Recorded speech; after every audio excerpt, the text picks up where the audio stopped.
So we're back with a brand new game. This time we're checking out Star Trek Catan. Now, if you know anything about Catan, Catan is a very fun city building game where you're trading resources, trying to make the most out of the game. But this is a Star Trek theme, so instead of building like cities, you're specifically building planets in your areas. So it's all about collecting those resources, building your map out, and trying to,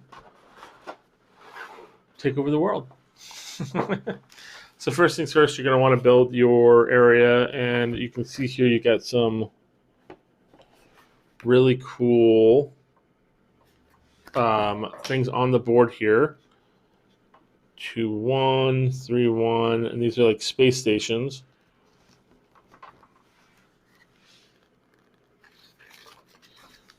2, 3,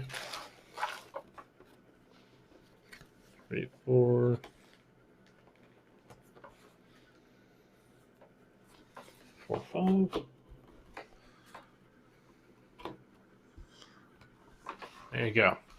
That is the format for your board there on the table. So once you've got all your border set up, now there are two versions. One with the trading post and one without, and you would basically decide whether you want to put it on one way or the other way. You would then take all the hexagons and shuffle them up face down and start dealing them out onto the board. Just like normal Catan, you build your outpost, not cities this time, on the corners and put your spaceships instead of routes along the long sides of the pieces. And then you're using the gameplay specifically to build up your forces, build up your armadas, gather resources, and steal resources from other players. So it's a very interesting play. I like the different style dedicated specifically to Star Trek. I mean, you've got your planet mentality. Oh, nice. Which is very interesting.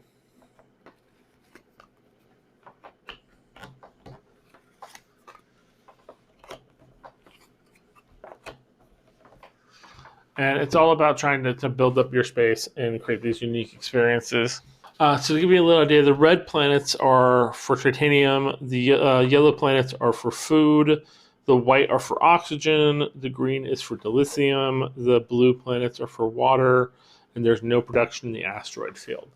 So that's kind of really unique and interesting about this gameplay board. But again, you're trying to build up your things just like in regular Catan.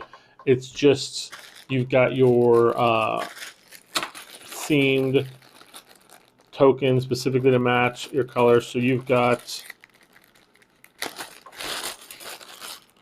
your ships and your outposts. And that's a really cool design to the game. And then you can upgrade your outposts into space stations, which is also really cool. If you were a big Trek fan and you love Catan, this would be a nice way to kind of play both in there. You do have special type of rules for the way you're playing the game.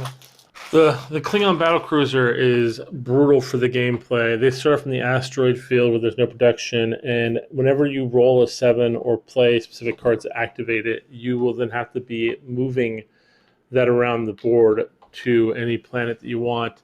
It's going to prevent production for that area.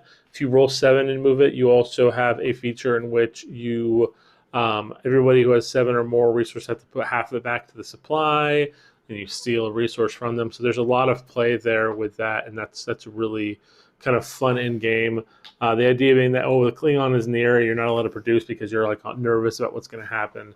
Just like in regular Catan, the way you win the game is by victory points. Victory points are by building your outposts, upgrading to your space stations, having the longest route. Those things are going to add victory points that's going to allow you to win the game. It's very interesting, especially if you're a big fan of Star Trek. Hopefully this is helpful for you guys to decide whether you want to pick up this version of Catan, and we will see you guys.